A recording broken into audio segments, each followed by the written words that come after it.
Hey Patrick Downs, this is Travis Tyler speaking to you. There's a hair on my microphone.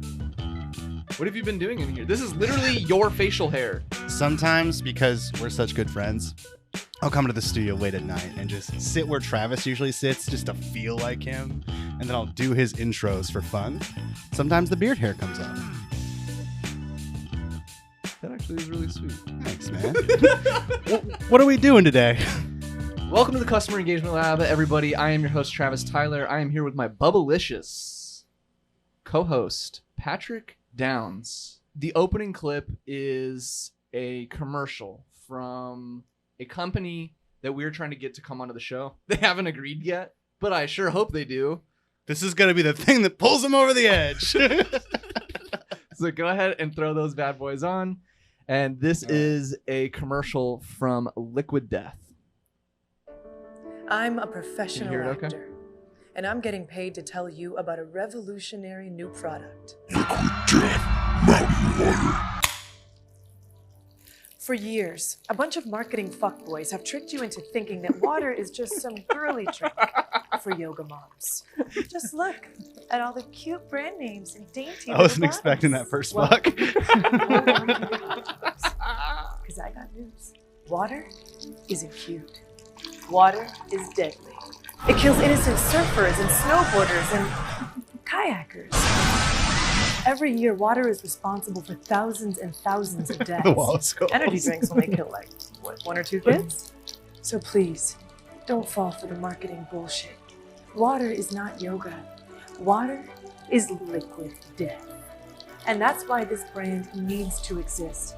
To finally give water the ice-cold can and ice-cold name it deserves. A brand that parents will hate, but kids might love. Liquid Death Mountain Water. Made from the deadliest stuff on earth. Please, enjoy I was responsibly. really not expecting that. I was like, wow, this is pretty edgy. And then at the end, I was like, wow, So the that's whole really time- edgy. For those who are just listening, this is a Liquid Death, which is a canned water company. If you haven't heard of them, go check them out.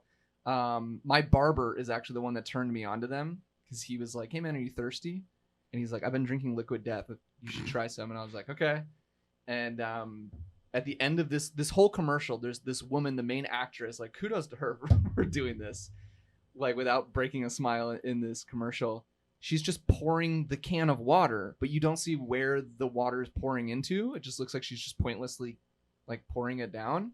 And then the camera pans out at the very end of this commercial, and she's waterboarding a guy with Liquid Death. So yeah, what'd you think of this commercial? Piggybacking on an episode we actually released just today about boring marketing content. I've never seen an ad use a Chekhov's gun before. It was interesting because like at the beginning, like you said, they show her pouring the water, and then you kind of forget it's happening, but it was introduced at the beginning, and then they use it as a punchline, which is just like really good comedy writing. What's it called? Like a Chekhov's gun. When you show something in the first act, it's gonna come back. That's right. So they introduce the pouring of the water, and then they pull back. These guys are doing marketing the way I want to do marketing. Yeah, I mean, you've seen like the Squatty Potty guys and like Purple and like that whole group of people do cool ads, but I've never seen somebody go quite that dark, which I think is interesting. You would think that would be off-putting to people, but obviously it has 4 million views, so it's working. I think it goes back to that tactic we talked about, or that opinion about marketing. Like, find 100 dedicated people, and they'll give you 100 more dedicated people. Instead of finding 10,000 people who are just kind of meh, and get those like die-hard fans for your product or your service, like that to me is so much more valuable. Also, I just love that their product is in a beer can, pretty much. They're like, water in a beer can. Canned water. And they're like, it's for kids. Like that whole, Well- they're doing the like whole Steal This Album thing. Like almost like anti-marketing as a concept that works so well. Damn, anti-marketing as a concept. Yeah. That might be the title of this show. I'm such a good writer. To follow up on an episode that we recorded recently with Tim Clark, our good friend of the show, and we talked about mental health. There was a segment we talked about doing, which was the LinkedIn trauma resume. Which basically, if you didn't listen to that episode, to give you context, is we were like, you ever look at somebody's LinkedIn and you're like, wow, look at all the great things they've accomplished. Look at their track record. They've worked at some amazing places and held some really powerful titles. Like, I want to be just like them. And then Patrick and Tim were kind of joking and like, yeah, but you don't see the struggle in between each of those promotions or each of those lateral job switches, or, you know, it would just really that LinkedIn resume should have so much more subcontext to it that's not there. Well, I went ahead and created my own LinkedIn trauma resume that I'm going to share with you right now. Okay. Is this real? Yeah. Stuff that's happened to you? Yeah. Wow. Buckle in, everybody. Let me just pull it up for you real quick. All right, so we'll start at the beginning. This is what so so you left in the jobs and then the trauma in between the jobs. Correct. Okay. And cool. then I also maybe added some context to what the roles were. Okay. So feel free to scroll through here and make your way through and narrate for the folks at home. So you went to Eckerd and you were a residential advisor and RA. I didn't know you were an RA. I was an RA. That was pretty cool, I was man. the guy getting everybody in trouble, wiping tears, solving roommate issues. Okay. Yeah. So you're trying to prep yourself for the social work here. Yep. I got my degree in developmental psychology, started a career in social work. And then realized that you weren't cut out for social work. Correct. It sounds like, because you were crying in your car on lunch breaks. Yeah. That's real. Yeah. That sounds real. I mean, you hear that all the time. People become like nurses or doctors and they're just like, never mind, because it's just not for me. Yeah. Would that happen to you? What happened to me was I was 22 years old. I was sitting at a desk just like this. And on the other side were people that were coming out of prison who were diagnosed with HIV/AIDS. And I was there as a social worker to help reintegrate them into society. It was both heartbreaking to not be able to do more for these people. And it left me feeling so empty and helpless. And it also, there were just people who were really angry and intimidating, and I couldn't deal with that. I wasn't given the training. I wasn't given the proper tools.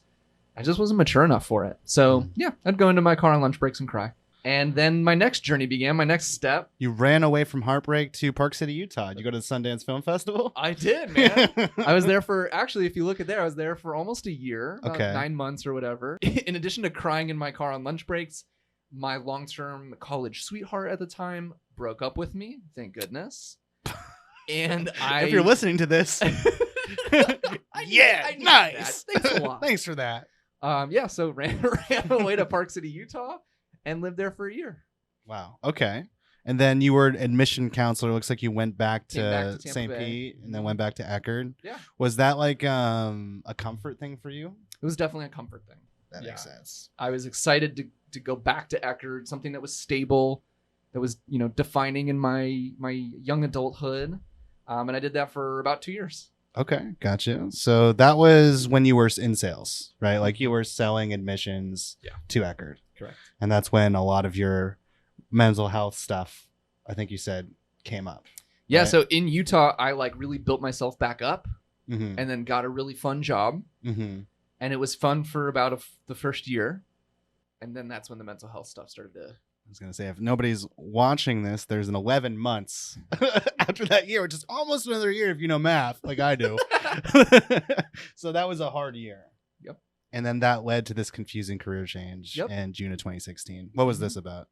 So this was just me realizing I couldn't cut sales anymore. It was exhausting mentally, emotionally, and I just wasn't stimulated. I was like, I'm not passionate about this, and I don't feel creative. I feel creatively stifled because I have to follow a formula, and it's not the formula I want to use. Yeah. And there's not really much room for me to budge out of that regimen.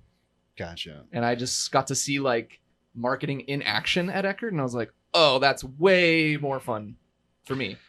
Yeah, and like with sales, certain sales jobs allow you more freedom in how you approach it. And it sounds like with your job, it was very like standardized. You had to follow it a certain way. That's just not the kind of person you are. Nope. You're a creative guy. Thanks, man. Yeah. Yeah. And then you went to PowerCore, which I actually didn't know you worked there. Yeah. Huh. And the details are starting to come out in the jobs. So you're saying that you did pizza delivery, Uber, and Lyft to afford rent, groceries, and you didn't have health insurance. Correct. Wow. You didn't have health insurance? No, dude. Okay. Well, Yeah. fix that. And then you went to marketing. So like, were you doing like an EA job? I was an intern. I was a first? marketing Okay. intern. You just don't get benefits. It was a 3-month summer internship. Gotcha. Yep. You were like an assistant. Mhm. Okay. And then you got into the job you wanted to get into, marketing Yeah, specialist, they offered grunt me the work. job, a full-time job with benefits, and I was doing marketing grunt work basically.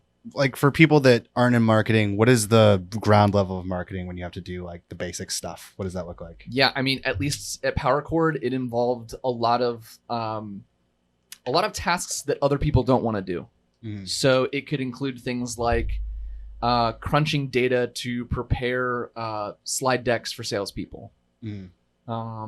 It could mean doing like really rough graphic design for social media, for the website.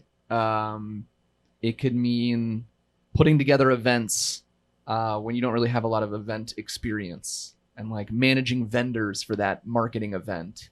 Gotcha. Okay. And it was a lot of data entry early on.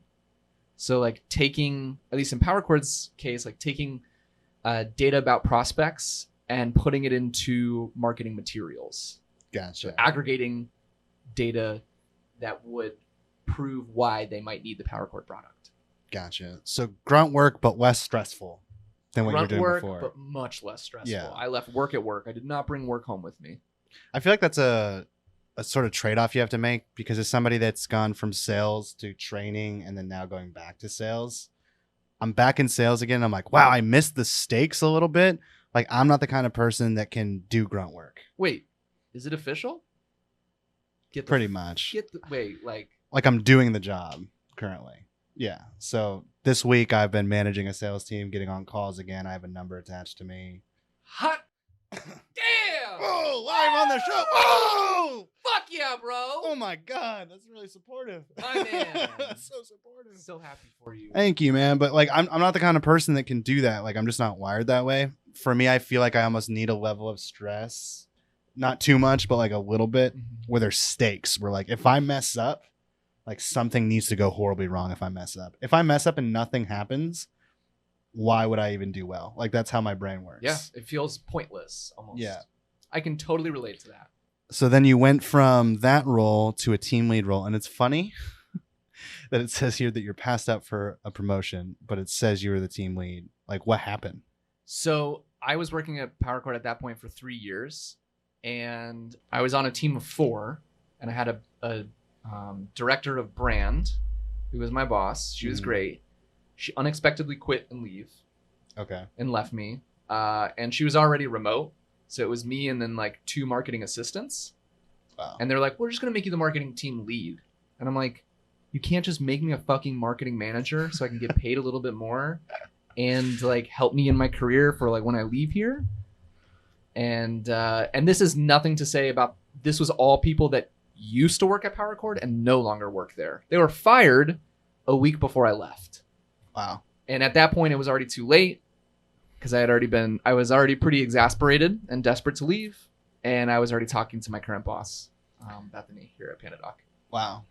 Regardless, though, I mean, it's funny how you said that there's people that work in marketing for a couple of years and want to be a manager. And I mean, you became a team lead pretty quick. Yeah, which is about not 3 quite a years. manager, but you're still like in a position of some authority. You could be a manager within 3 years of working in marketing. Like That's pretty fast. yeah. Yeah, you just have to be good at it. You have to be good at it. Yeah, exactly. Yeah, like yeah. most things. I think, the biggest problem is a lot of people think they should just like, oh, I did this amount of time, so I should be in this role now. It's like, no, you have to like work towards it. Absolutely. And you also need to have a very open discussion with management. I feel like that was the big thing for me. I didn't realize I had to go, hey, I want this. Nobody's going to hand you shit. Exactly. And they're like, all right, well, how do we do that? And we figured it out together. Yeah. That's a big tip for anybody that wants to like progress their career. Manage up. People aren't just going to come to you and be like, you're the guy or you're the lady. No. They're going to say, hey, keep doing your thing. I don't want to mess with it. Correct. Unless you come to me and tell me the opposite. And then we've moved on to PandaDoc. That's right, Wow. baby. You've only been here a year and 10? Yeah, you're in 10 months. Wow. It feels so much longer. Almost 2 years. I know. It's amazing. Content specialist. A little bit of doubt, it looks like. Where was the doubt coming from? I think it was due to the fact that the majority of the marketing team wasn't located here in St. Pete. So Okay. like they were just spread out all over, and it was me and one other guy Nick at the time. Oh, it's just you and Nick Nick? Zensberg. We were the only people in marketing here in St. Pete.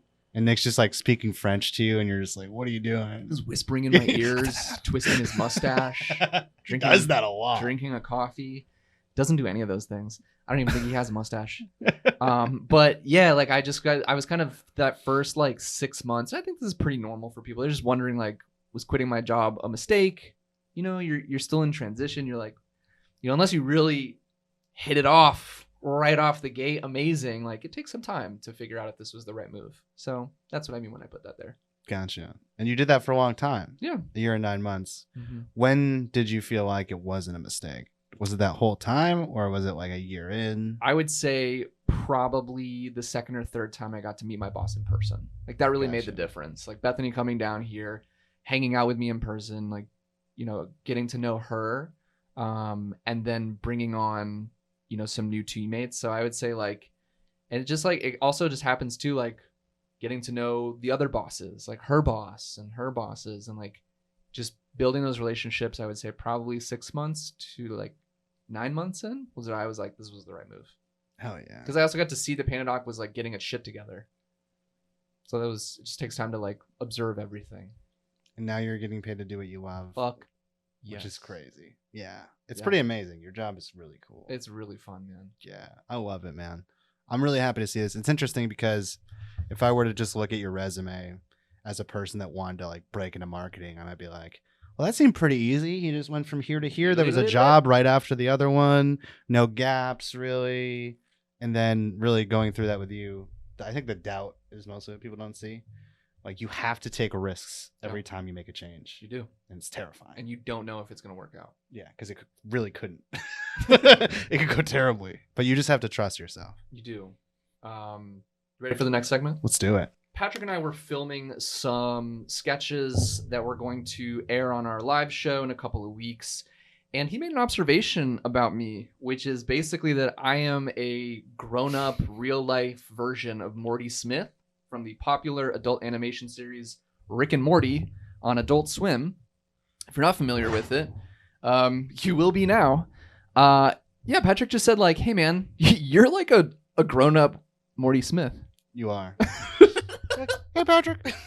So I was like, you know what? Maybe Morty Smith should give Patrick a cold call. Oh, my God. And maybe you can give Morty a little feedback. All right, Morty. Give me what you got. All right. Hey, Patrick, this is Morty Smith. And, like, you know, I was just calling to see if there's any chance that you had 7.5 minutes this week for us to, like, you know, chat about a revolutionary new sales product that'll transform how you're prospecting and getting your leads. You know, man, like, if there's any possibility for us to have a quick demo, I really think this could transform your business. So thanks again, man, and looking forward to chatting. Wow, that was a really good impersonation. I was like expecting it to be terrible, but I think you already sound so much like him that you just like pitch your voice up a little bit, and it's like perfect. That was amazing, Morty. I'll say, you might want to work on your tone a little bit. Might come off a little bit desperate. Good content though. I think the 7.5 minutes really landed. No other takeaways from me for that. Just wanted to share that with you. That was amazing. Patrick, any last thoughts? The world is a beautiful place, and we're all lucky to be here together. Make sure that you do something fun this weekend. Do something for yourself, and just enjoy the time you have with your loved ones. You always have such good sign-offs. God, man. I just want everybody to just enjoy their lives, man. It's so super stressful, especially working in tech. You feel like your entire life is work. It's so easy to forget about everything else. Try to reprioritize this weekend, and we'll see you next week. Hell yeah. We'll see you next week. Adios. Kisses. Welcome, everybody, to the Customer Engagement Lab. I am your beautiful co-host with a squid, Patrick. The squid's name is Squidlin, so everybody knows. I am joined by a couple beautiful people. One of them you might know if you've listened before. It's Travis Tyler. Not Tyler Travis, as he is weird about his name. Do not mess that up. It's so easy to mess up. Don't do it. It is very easy to mess up. I do it all the time. And we also have somebody whose name I've never messed up. That's Josh Gillespie. He's sitting here in this beautiful, ridiculous chair that I love so much, and I hope he never moves. Josh, how are you today? Doing great, fellas. Thanks for having Good to me. hear. Good to hear. Squidlin also sits high. He's gonna sit on the sidelines for the rest of the interview, but this interview is not about squids. It's actually about Josh Gillespie. Josh, we brought you here for many reasons. One, we needed a guest, and you're the best person to bring in last minute for anything. Two, you have the best LinkedIn profile picture of all time. Could you describe the visual in your LinkedIn? Because as you know, nothing is better than audio content about visuals. So tell me about your profile picture. Yeah, I hated picture books growing up too. Yeah, I would say it's urban Jumanji. Urban Jumanji. Yeah, wow. with a little bit of Coming to America, perhaps, sprinkled in. I think I described it earlier as a homage to DJ Khaled and something that might look like an album cover for him. That's how I'm more of a West Coast guy, but I could definitely, I could see that. So I appreciate.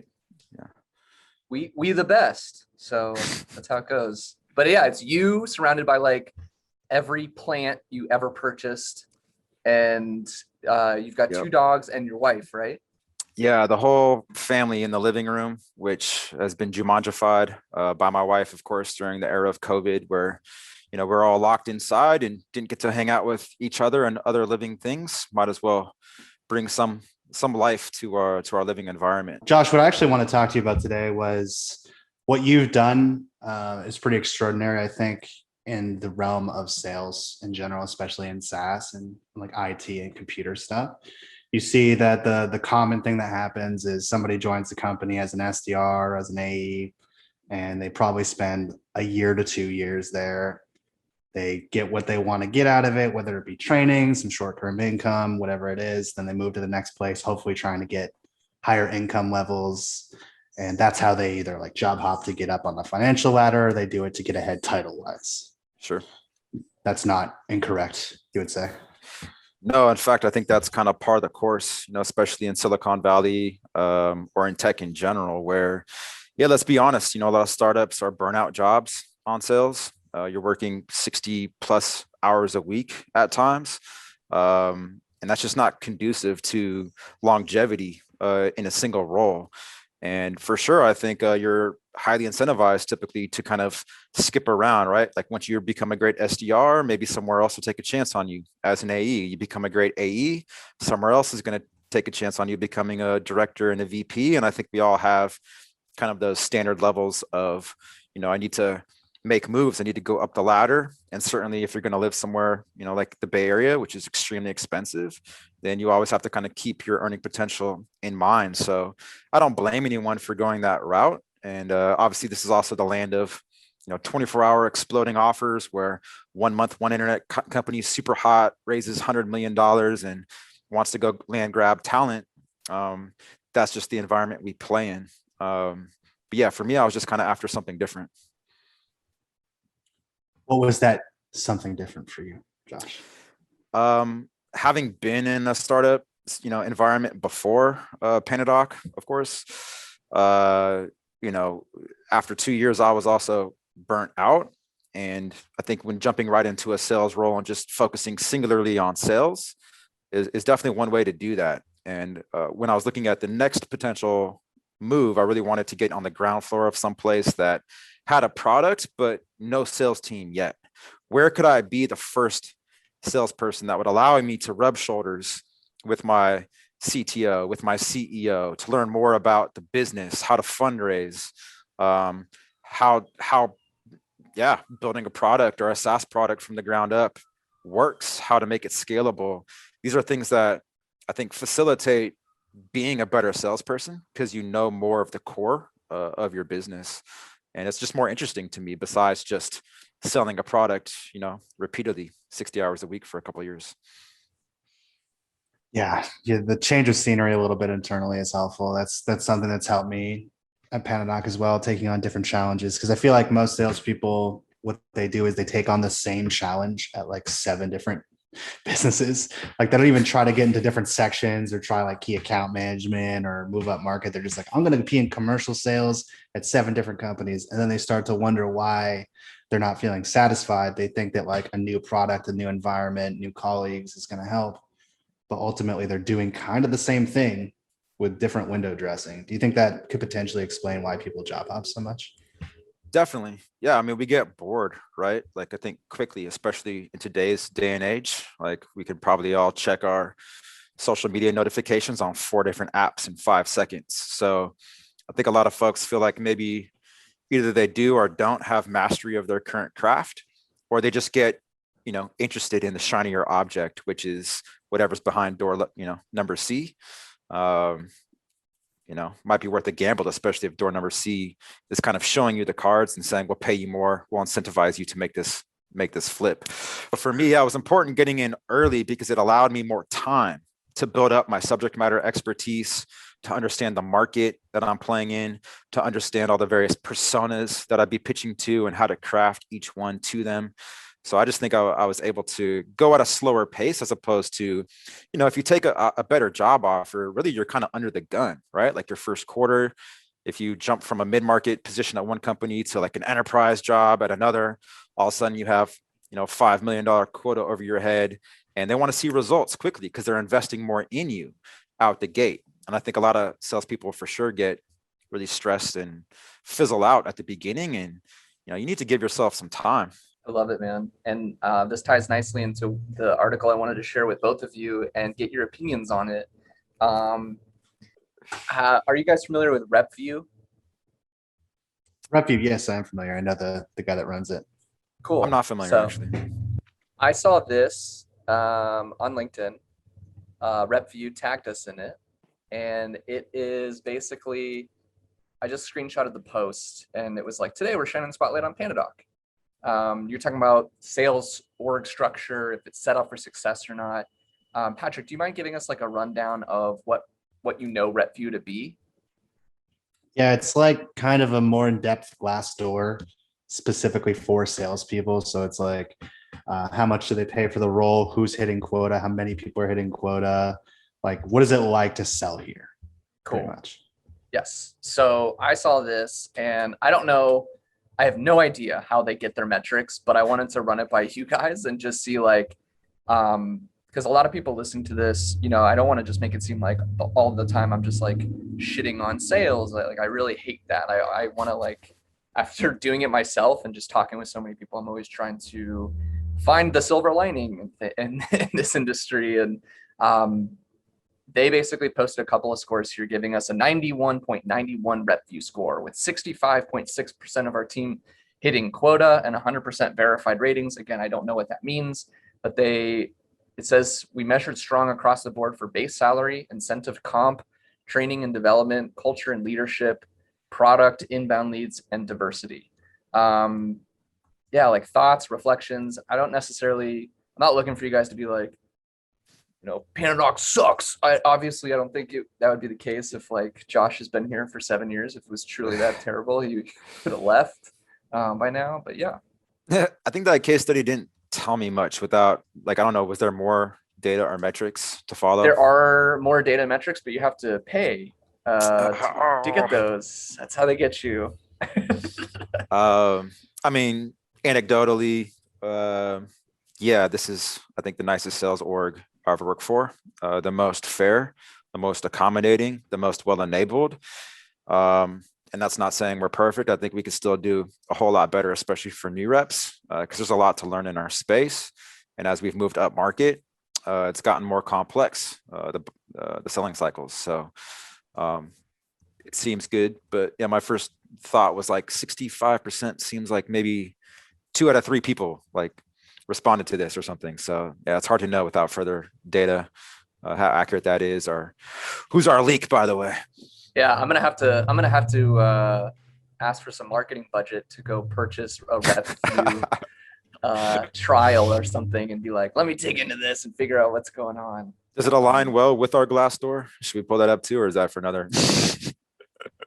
I don't know. I haven't been on our Glassdoor in a while, but Patrick and I did talk about that. Like, I'm a firm believer that like Glassdoor is a valuable resource, but take it with a grain of salt. Like if you're seeing patterns where like over a year, like 50 people are posting about the same problem, then that's probably a problem. Like that's a red flag, right? It's the same like when you're buying something on Amazon, like you scroll through the first, 20 to 30 reviews on something. And if everyone's saying like, hey, this HD camera is great, but the dongle isn't supported by MacBook, so don't buy this thing. And you're like, good to know. Not gonna waste my time anymore on this one and move on to the next, thing that I need to buy. I was gonna say too, like I see value there, but also with a grain of salt, like just like with Yelp, right, Patrick? Like people typically only leave reviews if they're really compelled in either direction. Like they had a really great experience or they had a really bad experience. Then they're gonna write about it. They're gonna journal it there. But for those of us who kind of live in the middle and the roller coaster maybe aren't so prolific on the Glassdoor. Switching gears a little bit, what do you wish marketing and CS understood more about your role and what you do at PandaDoc, and how could it be more helpful for you? Ooh, I would actually flip this one over and say it's pretty incumbent upon the sales org and people who are making the most in variable pay to really do a better job engaging proactively your marketing and your CS to ensure alignment. It's like, I think for sure, like it's a two-way street, but if you really want like a higher level of support there from your marketing, from post-sale, making sure your customers like have an amazing experience, it's really on you to go above and beyond in doing a warm handoff, in creating a case and an account plan for your CS team to follow. Like you have to enable them on a case-by-case basis and not assume maybe in specific types of sales, but in software that every deployment is going to go different, that deserves almost a uniquely catered and crafted experience. And you're not going to get that unless you insert yourself in that process and take ownership of it. So. And then what is something that you've bought in your personal life where you had either a really good or a really bad sales experience? Oh, I'm notorious for hanging up the phone real quick on salespeople too, like brutally. So it's funny, I hate being cold called. Again, I think it has more to do with us all just being inundated, right, all day long with various notifications like Patrick is right now on Slack. I can tell. I know. I can see this guy. Come on, man. He's got that red thing going off. I can't not do it. It's funny. I leased a car during COVID. And that was kind of like an old school experience where, they keep you waiting, right? They disappear for half an hour at a time, say, hey, here's the coffee machine and have as much candy as you want. And then you're there just waiting. And, by the time they come back, just like, where can I sign my damn lease already? Right. So anyways, I don't know what I was trying to say, but that was an interesting experience that really worked effectively, even though it's kind of an old school technique and I was aware of it at the time. Why did it work? Why do you think it worked on you? Because I know what car I want. Like, just let me get it. And instead, it's just still all these hoops to jump through, which again are really for the sake of the seller and not for the buyer. But if you want something bad enough, or if your business case is already made in your head, you're going to do whatever it takes to get that thing. And I think, in slowing down your prospects, even when they know 100% what they want, there's a lesson there in that you still want to maximize the value of that transaction. We had Jeremy Donovan from Sales Loft on an episode or two ago, and he talks about the difference between maximizers and satisfiers, something like that, where basically like, what kind of buyer are you? A maximizer is somebody who does a shit ton of research, looks into every nook and cranny before they can make any decision. What kind of buyer would you say you are? And like, what kind of buyer do you like working with? I'm thankful to have my wife in this regard as a check and balance, because I'm very much an emotional buyer. I see something I like as a shiny object. I want to go buy it. I want to have less process. I'm willing to pay a higher sticker price for if I can just get it quickly.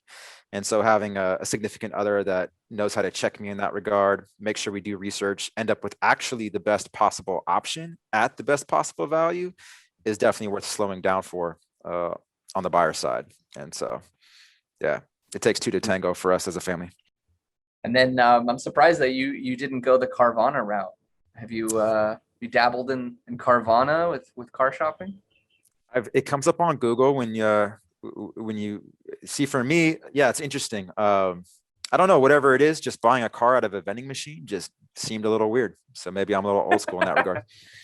I think that's where they do their marketing wrong, and I think that they need to do a better job because the vending machine is gimmicky to me, and instead, why I bought my car off Carvana, and I'll probably, as long as they're a company, like I'll probably never buy a car at a dealership again, is for an entirely different reason, which is they completely cut out the salesperson from the process.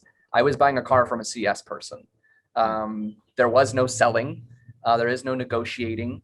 I knew what kind of car I wanted, and I just would surf the website, and they'd send me emails every day or every week, letting me know like when that car was going to become available, like a specific color I wanted, a specific make, a specific model. I wanted it to have a certain amount of mileage. And the way their model works is they have no brick and mortar locations except for those, in my opinion, kind of gimmicky, stupid car vending machines. And they delivered my car on a flatbed, and they picked up my car and I kind of did like a trade-in swap in. And no hassle. I did it. I ordered mine. Wait, it's not like the commercial where you walk up to a big vending machine with that coin, you drop the coin in, and then your car comes down the carousel? No? I mean, if you like that kind of stuff, you can totally do it that way. Okay. But I was like, I don't really care about that. I want to be able to order my car from my underwear on my sofa and never talk to a salesperson. That was like, and I'm just surprised they haven't. Sounds like a Zoom call. Yeah. There you go. I was like, I'm surprised they haven't adopted like a bigger market cap of car sales. It's interesting. It's interesting though. When you think of like sleazy salesperson, what's the first type of salesperson that comes to mind? Patrick Downs. Oh, sorry. Oh, type, not specific person. Car salesman. Yeah, exactly. So, used car salesman is just something that's been repeatedly, used for comedy, throughout the years. And I think, yeah, this is an interesting topic because a lot of companies are very interested in commoditizing a sale and expediting a buyer's journey to circumvent the need to have a human being sell it to them at all. And I think that may be the case moving forward in a lot of industries where, yeah, there's always been a salesperson there, but maybe from the business perspective, that's actually just someone that's elongating the process or maybe even cheapening the end product. Whereas from the buyer side, from my perspective, like a salesperson is an opportunity to get something cheaper than list rate, perhaps as a discount, to get some kind of ideally guidance or expertise around what it is I'm buying. That's not just completely self-interested, right? Like if you don't know what you're talking about and you're just trying to sell it to me, then for sure, like you're not going to have value. But yeah, I would hope that, even on the car lot and why I went to the car lot, that person can save me some time. I'm going to ask them a lot of pointed questions, right? What's the top competitor? Like compared to this hybrid Lexus or whatever, like what would someone get, if not this, that's comparable? I think SaaS though is one of those things that's ethereal and often needs to be sold because it's being bought by steering committee. So imagine if those people, the amount of people that were involved in buying a car was not just you, but your wife. And let's say you gave even, not saying you would do this, but for democracy purposes, let's say you had 4 kids and you wanted everyone to have a vote on what car. At that point, are you all doing your own research and trying to come around the dinner table and figure it out? Or do you need a third party? Dude, when you put it like that, buying a car sounds like an absolute nightmare. It sucks all the fun out of it instantly. I'm like, yeah, I don't want anybody to have a say except me. and it depends obviously on the product or the software, but in our space, we touch every department, every persona of a large organization, and they all have not just different needs, requirements, goals, and wants, but they have different ways of speaking, right? Like your 3-year-old's going to talk about cars different than your 7-year-old is, than your 18-year-old who wants to look fly, than you and your wife who want something safe. So how do we find one car for all? I think that's a beautiful analogy, and I've never really thought about it, but yeah, that's why buying software is such a pain in the neck for a company, man, and selling it is too. Yeah, and I think there's self-serve software products, but they're typically transactional, simple things. Yeah. By virtue of the complexity there at scale, you need subject matter experts, even third-party consultants potentially doing the discovery on your behalf, because yeah, you need to know what questions to ask. You need to understand the space that you're investing in, and then you need to make a really well-informed, buying decision if you're not going to really upset the 3-year-olds in the room. I was gonna say, yeah, if you don't do it right, then you're gonna have your 8-year-old who's like, I don't look cool in this, I don't want to ride in this, and then you're gonna have your wife who's like, you know what, actually the Carfax came back, this isn't a safe car. And that's like your CFO, and then like, your whoever else on your team are all pissed off that you ended up buying this tool that didn't work for them. There you go. Can you imagine buying an ERP that costs $3 million on a website? That would be hilarious. It takes a year for a salesperson to close that deal and like 40 plus meetings.